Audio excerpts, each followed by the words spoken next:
Okay, cool. So I'm going to talk about an experimental branch that we're doing now on city science. It builds on what we've been discussing here, especially what Lati introduced on how we can have like other qualitative information on cities. And I'm going to talk about visioning cities using science fiction, world building, storytelling, video making for that. Okay, so what is a city made of, right? Like normally when you think city, the first thing we think about is like the buildings, the streets, the cars. This more kind of the physical parts, right? Like the structures of the city. And it's that, of course, but it's also much more other stuff in terms of like conflicts, memories, workers, lovers, 5-year-olds, 85-year-olds, newcomers, stray dogs, hopes, dreams. There is a lot going on, right? Cities is this very multi-layered, very complex thing. Like there's a lot of life bubbling in the city, and the buildings, the cars, the streets are the stage for all of that to happen, right? The city is basically this node of catalyzing, encounters. So how can we simulate a city, or how can we study a city, something so complex like that and full of these intricate things going on at the same time?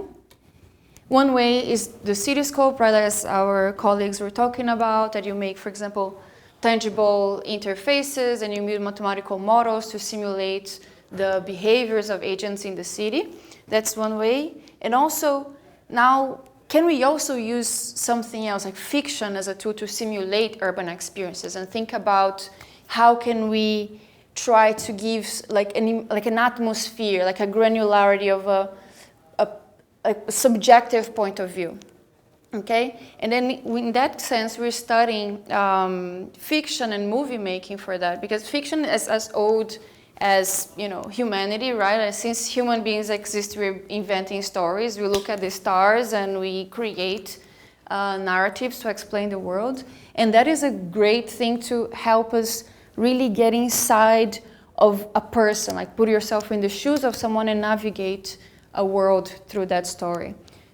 And science fiction, more specifically, is a genre of fiction that you're thinking about big societal questions or big shifts of what technology, for example, or new phenomena could cause in society, and then use a story to help you go inside that world.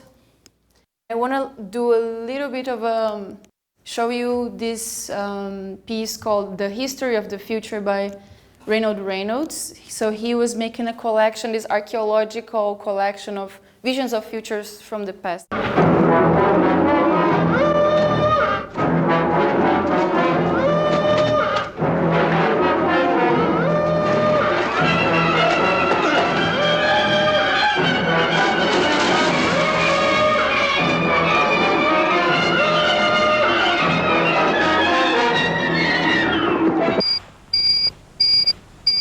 Bob.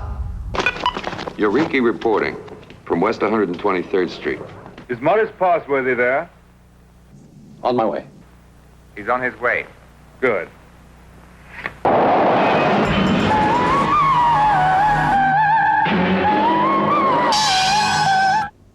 Do we go to lunch? Or do we go to the moon? I want to be one of the first 2 human beings to go around the moon. We're not the only ones who are planning to go there. The race is on. 4, 3, 2, 1. Ignition. 2, 1. Fire.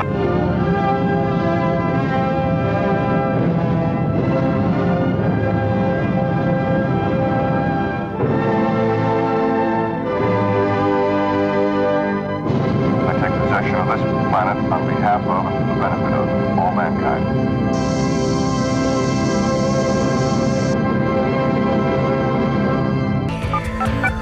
Beijing selected. Hello? Love. Love. This is an unlisted number. God, I'm sorry, wrong number. Strange thing about television is that it doesn't tell you everything.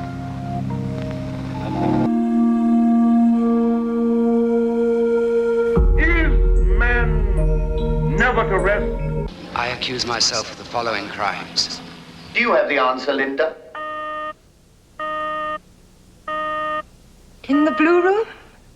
I don't need any dumb computer telling me who I am. Not sterile. The 9000 series is the most reliable computer ever made. No 9000 computer has ever made a mistake or distorted information. Analyzing. Passcode clear. Got it. You have access to the network node. Welcome to BRT Online. Welcome to Ultra Dream, my virtual reality. This is the future. Just imagine, anyone, you can be anyone you want to be in any story you want to live. You experience it as virtual reality. Virtual reality will grow.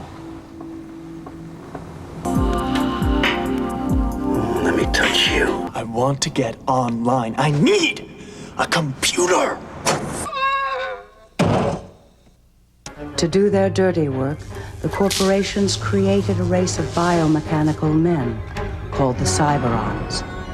They were programmed to fight society's criminals. Police officer, no loitering. They were designed to copy human beings in every way except their emotions. You're a cyborg.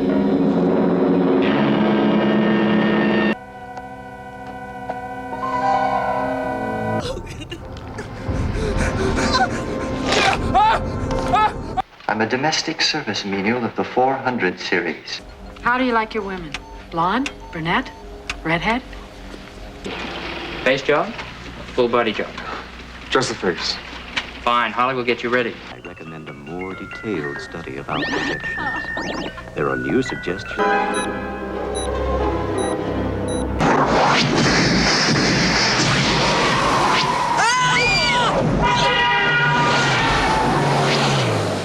What the hell was that? Taxi cab. I've been an enthusiast. Rango 95, purred away, real horror show.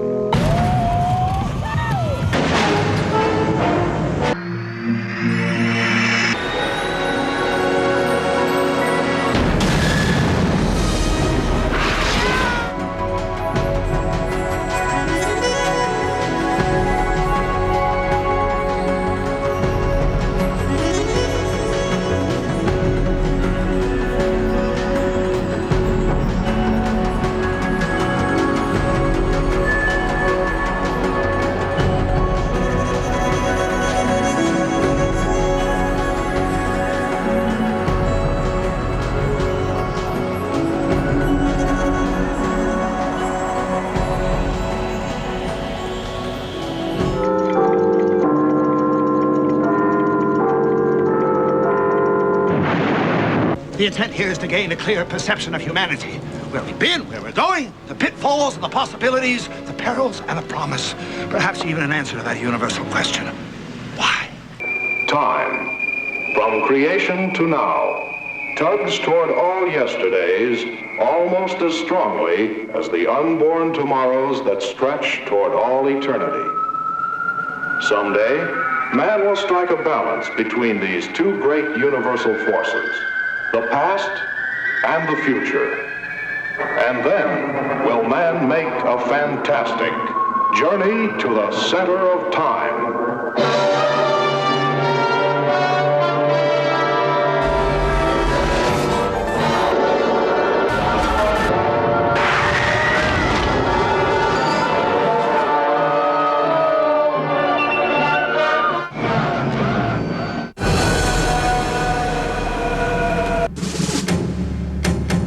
The future, always so clear to me, had become like a black highway at night.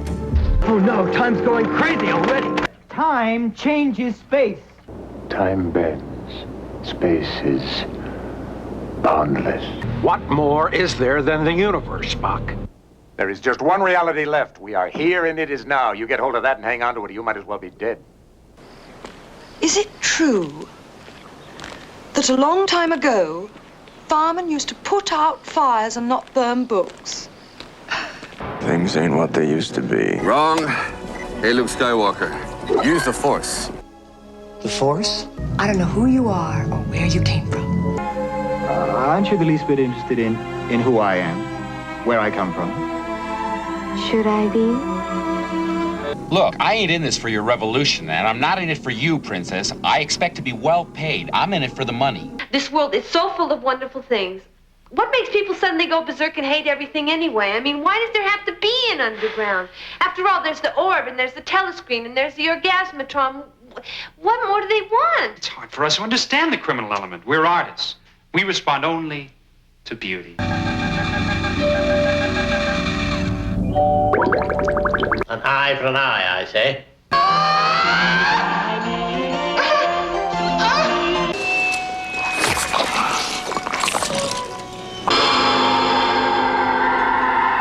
Good morning.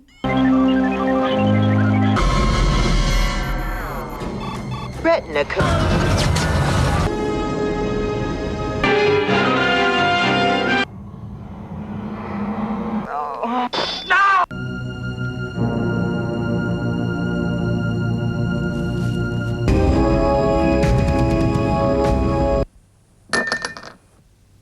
Has any of this information been transmitted? Can man control his destiny? Can he change the shape of things to come? The future's not set. There's no fate but what we make for ourselves. But I know all things begin and end in eternity. I mean, when you look out at the sky at night, don't you feel that somewhere out there's got to be a God? Kid, I've flown from one side of this galaxy to the other. I've seen a lot of strange stuff, but I've never seen anything to make me believe there's one all-powerful force controlling everything. The first sign of psychosis is a Christ complex. Cyberchrist, this universe is mine. I am God here. Which God would that be? The one who created you, or the one who created me? That the Almighty created the ape in his own image. We all create God in our own image. Created in the image of man, by the masses, for the masses. See these mighty buildings, all shall be thrown down, shattered, splintered, split. The earth will shake, rattle, and roll. The masses will go hungry, their bellies bloat. These are the birth pains. No flesh shall be spared. No flesh shall be spared. I feel very low in myself. I can't see much in the future. 1,000,000 years. The sensitive men dying for their dreams. For what?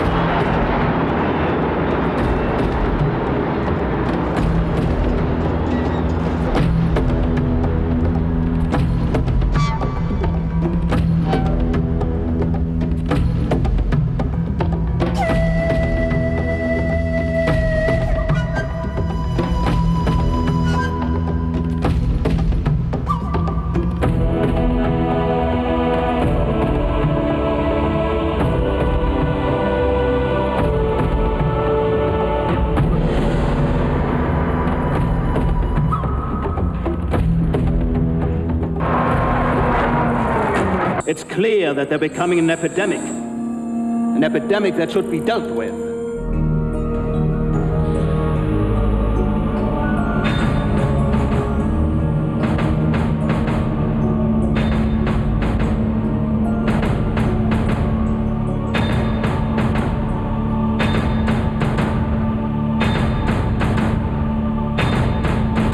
You want to get into Manhattan? You crazy. You better take my advice, man, and look at it from here. You see that? They beat the Big Apple. Since the nuclear holocaust, 20 years have passed. The planet Earth has been reduced to a garbage-strewn radioactive desert. New York City, a huge pile of waste and rubble, is key to survival of the human race. The survivors of the nuclear fire called the war Judgment Day. They lived only to face a new nightmare, the war against the machines. And in this maelstrom of decay, the cities exploded. The gangs took over the highways, ready to wage war for a tank of juice. First, there was the collapse of civilization. Anarchy, genocide, starvation. Then when it seemed things couldn't get any worse, we got the plague. The living death, quickly closing its fist over the entire planet. The future. The polar ice caps have melted, covering the Earth with water. Earth was once a beautiful blue planet, but that was a long time ago. That was before it was destroyed by the war. War? War.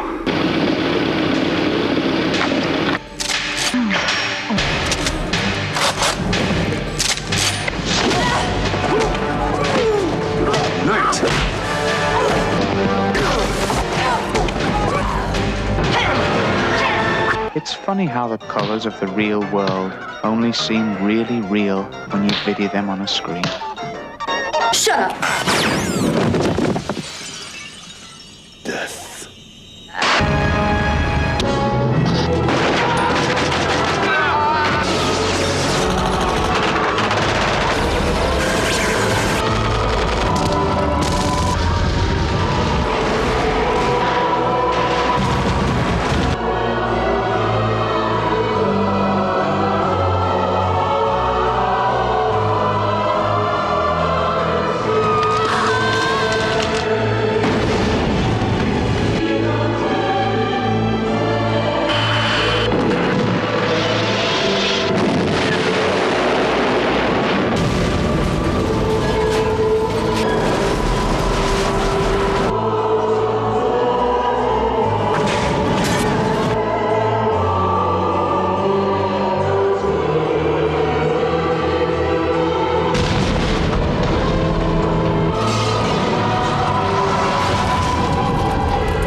Do you know some of these movies?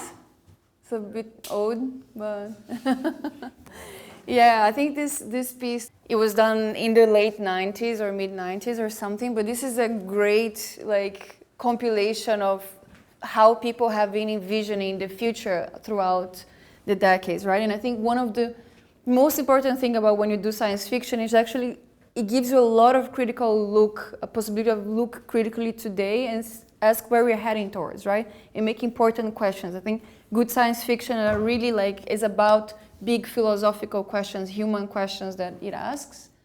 And science fiction has been great on designing cities, I think cities is one of the biggest artifacts that science fiction always likes to design. This is probably this one is from Blade Runner, right? And the thing, we're not there, but what they were talking about was was computer, right? They created the cyberpunk city. That was when it was done in the 80s. It was when the computers were getting much more widespread, the internet. So basically they were plotting computerization onto the city, and replicants that they had was like, we were asking like, what are humans in that context? This is Minority Report. It's a more recent movie, and a lot of what was done here was consulted here in the Media Lab. It was an interesting movie because the world building emerged before Steven Spielberg had a story, because normally the directors, they come up with a story, then they make the world around it to illustrate, but in this case it was the other way around. Steven Spielberg didn't have a story.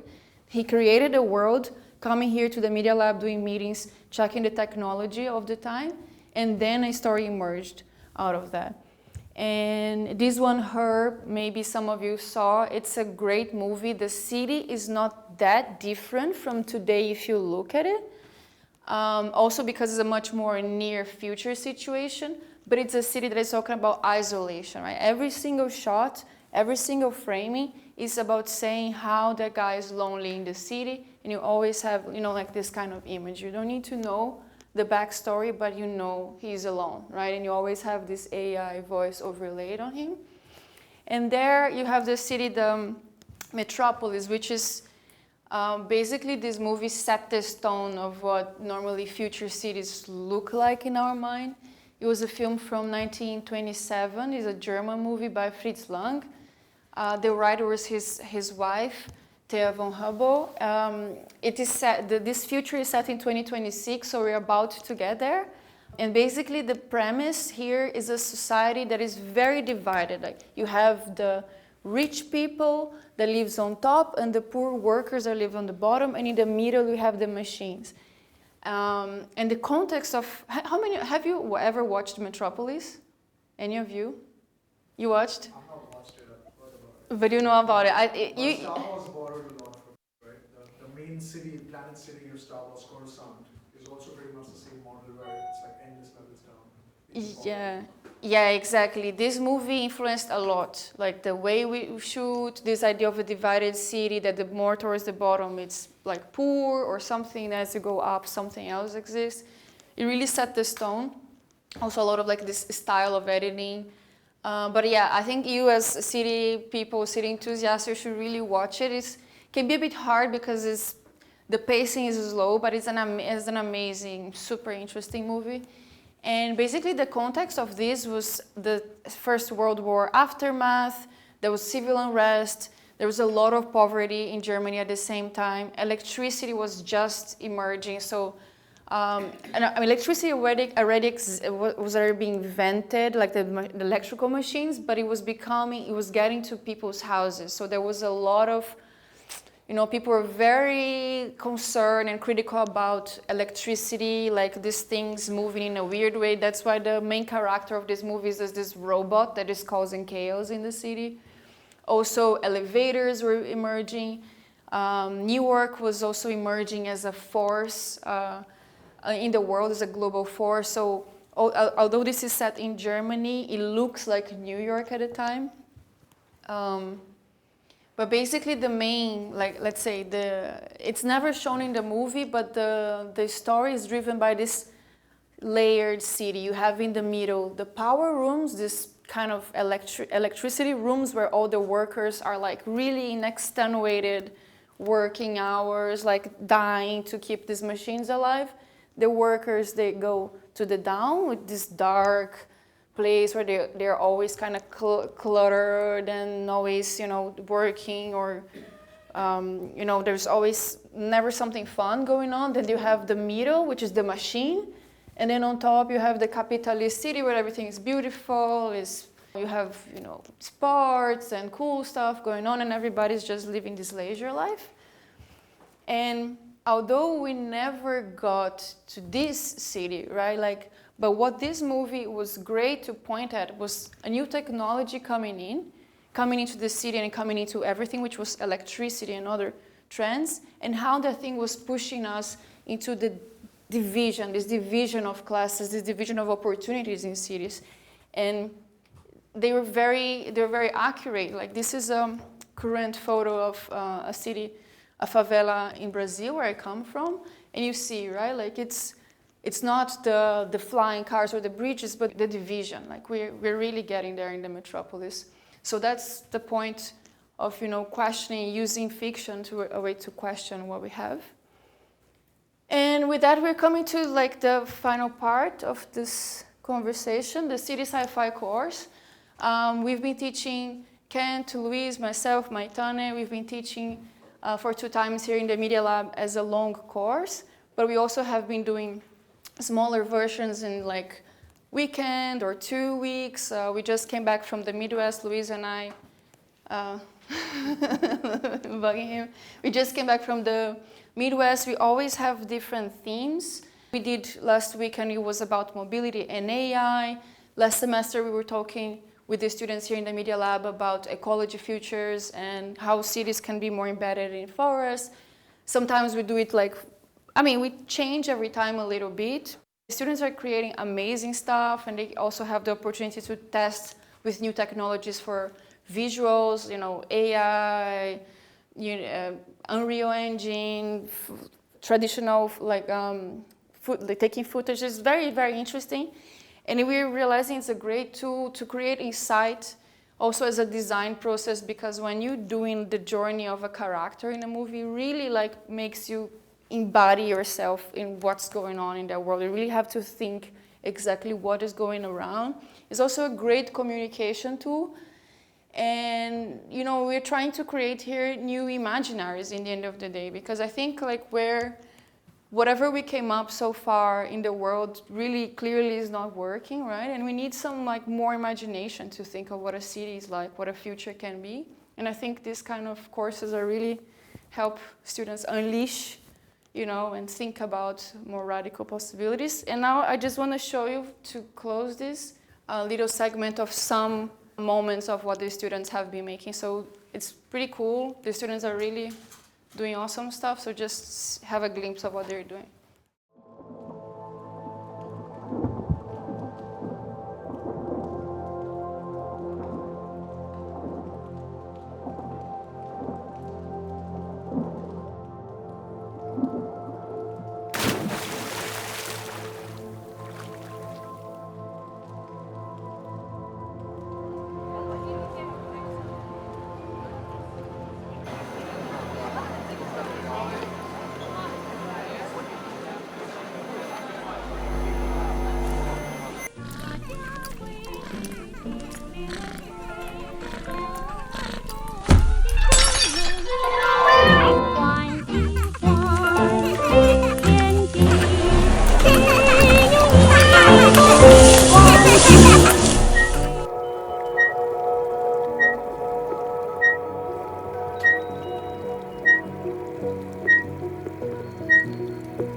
Hey, in case nobody's asked you this today, are you okay?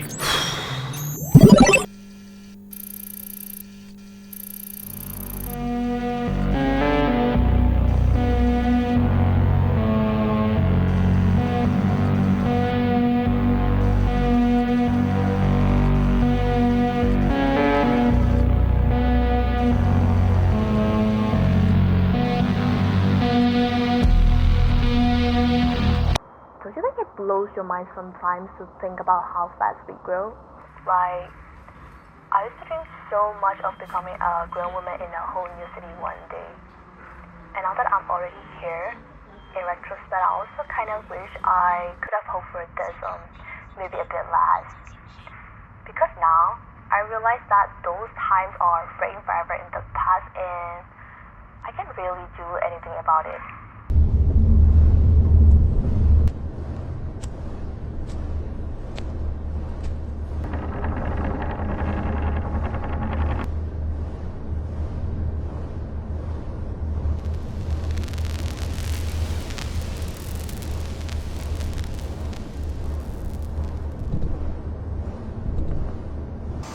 我不计划在上海买房，这个店只要不倒闭，我会一直干下去。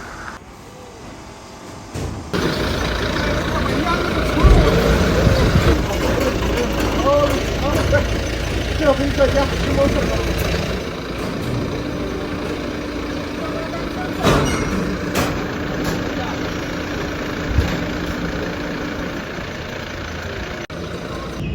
快递，你地址哪里呀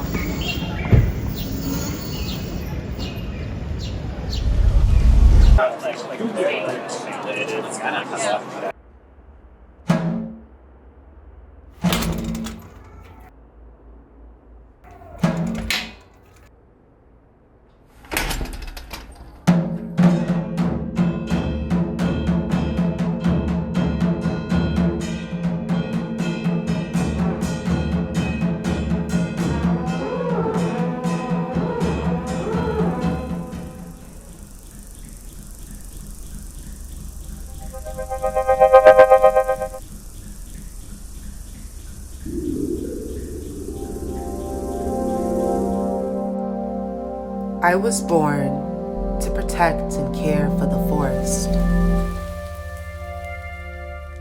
We developed a way to harvest cloud water, to farm the sky and maintain the forest's precious hydrological cycle. We farm with permission from the plants and take only what is given. But if the answer is no, we walk away.